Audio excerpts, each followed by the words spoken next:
Hi dears, എല്ലാവർക്കും പുതിയൊരു വീഡിയോയിലേക്ക് സ്വാഗതം. ഞാനിന്ന് നിൽക്കുന്നത് ആലപ്പുഴ ജില്ലയിൽ അമ്പലപ്പുഴയ്ക്കും തകഴിക്കും ഇടയിൽ കരുമാടി എന്ന് പറഞ്ഞ സ്ഥലത്താണ്. ഇവിടുത്തെ കരുമാടിക്കുട്ടൻ്റെ പ്രതിമ വളരെ പ്രസിദ്ധമാണ്. അപ്പോൾ നമുക്ക് ഇന്നത്തെ വീഡിയോയിൽ കരുമാടിക്കുട്ടൻ്റെ വിശേഷങ്ങൾ കാണാം. കേരളത്തിൽ ബുദ്ധമതം വളരെ പ്രചാരം നേടിയിരുന്നു എന്നും അത് സജീവമായിരുന്ന കാലത്തിൻ്റെ തെളിവായിട്ടാണ് പല ചരിത്രകാരന്മാരും ഇതിനെ കാണുന്നത്. വളരെ കാലം കരുമാടി തോട്ടിൽ ആരും കാണാതെ അറിയപ്പെടാതെ കിടന്നിരുന്ന ഒരു പ്രതിമയാണ് കരുമാടിക്കുട്ടൻ്റേത്.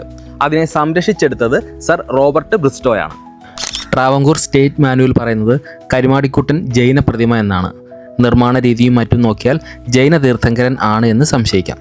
കരുമാടിക്കുട്ടൻ്റെ പ്രതിമ ബുദ്ധപ്രതിമയാണെന്നും ജൈനപ്രതിമയാണെന്നും രണ്ട് അഭിപ്രായങ്ങൾ നിലനിൽക്കുന്നുണ്ട്. ഇന്നും ഇതിനെക്കുറിച്ചുള്ള തർക്കങ്ങൾ നടന്നുകൊണ്ടിരിക്കും. ഇത് സന്ദർശിക്കാൻ വരുന്നവർക്കൊക്കെ ഒരു വിശ്രമ കേന്ദ്രവും അവിടെ ഒരുക്കിയിട്ടുണ്ട്. പുരാവസ്തു ഗവേഷകർ ചരിത്ര സ്മാരകമായി പ്രഖ്യാപിച്ചിട്ടുണ്ടെങ്കിലും കാര്യമായ പരിഗണനയൊന്നും ലഭിച്ചിട്ടില്ല. അപ്പോൾ എല്ലാവർക്കും ഇന്നത്തെ വീഡിയോ ഇഷ്ടമായെന്ന് വിചാരിക്കുന്നു. നമുക്ക് മറ്റൊരു വീഡിയോയുമായി വീണ്ടും കാണാം. ഇന്നത്തെ എൻ്റെ ഡ്രസ്സ് സ്പോൺസർ ചെയ്തിരിക്കുന്നത് കൈറ്റ്സ് അപ്പാരൽസ് ആണ് കേട്ടോ.